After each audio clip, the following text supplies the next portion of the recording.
السلام علیکم، زه امری اعظم کار او نن تاسو ته په یو نوې ویډیو کې حاضر شوی یم. په دې ویډیو کې به زه تاسو ته دروخم چې موږ څنګه کولی شو چې خپل ټوله شخصي ډیټا د خپل موبایل په مکس پلیئر کې محفوظ کړو. خلک به زموږ مکس پلیئر ګوري خو زموږ ویډیوګانې به په داسې یو محفوظه او پټ ځای کې وي چې هغوی به یې نشي کتلی. نو زه د ویډیو په طرف تاسو ګورئ همکار سکلز یوټیوب چینل زه امری اعظم کار راځي شروع کړو. نو ما په خپل موبایل کې خپل مکس پلیئر راخلاص کړی دی. نو څه ته تاسو ته د یو فولډر ښکاري په دې کې زما 14 شخصي ویډیوګانې دي. زه غواړم چې دا په خپل مکس پلیئر کې پټ کړم. نو تاسو به په همدې فولډر باندې یو کلیک ونیسئ او دلته به تاسو په پنسل نښان باندې کلیک وکړئ او دا به تاسو رینیم کړئ. له دې څخه مخکې به تاسو یو ډاټ یا ټکی به تاسو اضافه کړئ او بیرته به تاسو په اوکې باندې کلیک وکړئ. نو دلته تاسو ته ښکاري چې دلته موږ سره ډاټ یا ټکی اضافه شو.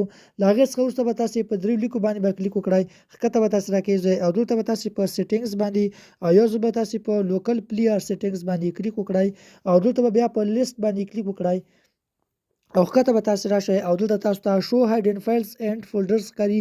دا خانه تاسو ته ټیک مارک د دا بل ټیک مارک څخه وباسئ او دا خانه به تاسو تشه کړئ. بیرته به واپس راشو او په دې ځای کې به زه اوس تاسو ته دروغ یم. نو دلته تاسو ته ښکاري چې هغه یو فولډر موږ سره غایب شو. نو زه یو بل فولډر هم تاسو ته وښیم او تاسو ته پټوم.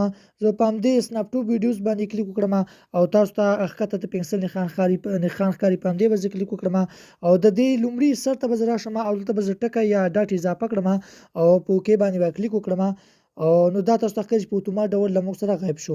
نو اوس به دا فولډر موږ واپس بیرته څنګه راوړو. نو تاسو به بیرته په همدې دریو لیکو باندې به کلیک وکړئ او ښکته تاسو ته د سیټینګز ښکاري په همدې به کلیک وکړئ او یو ځل به بیا تاسو په لوکل پلیئر سیټینګز باندې کلیک وکړئ او په لیست باندې به دلته تاسو کلیک وکړئ او دلته به تاسو ښکته راشئ او دا خانه تاسو ته ښکاري چې دا خانه تاسو ته تشه ده. نو دا به تاسو ټیک مارک کړئ او تاسو به واپس راشئ او په دې ځای کې به تاسو ته ښکاري چې هغه دواړه فولډر موږ سره بیرته واپس راغلي. نو په دې طریقې سره تاسو کولی شئ چې د خپل موبایل په مکس پلیئر کې په ډېرې اسانۍ سره خپل ټوله شخصي ډیټا محفوظه کړئ او هیڅوک به یې ونشي کتلی. نو د داسې جالبو ټیکنیکل ویډیوګانو لپاره زموږ چینل حتما در سره سبسکرایب کړئ. ملاویږو په داسې نورو ښکلو ویډیوګانو کې. تر بلې ویډیو مو د خدای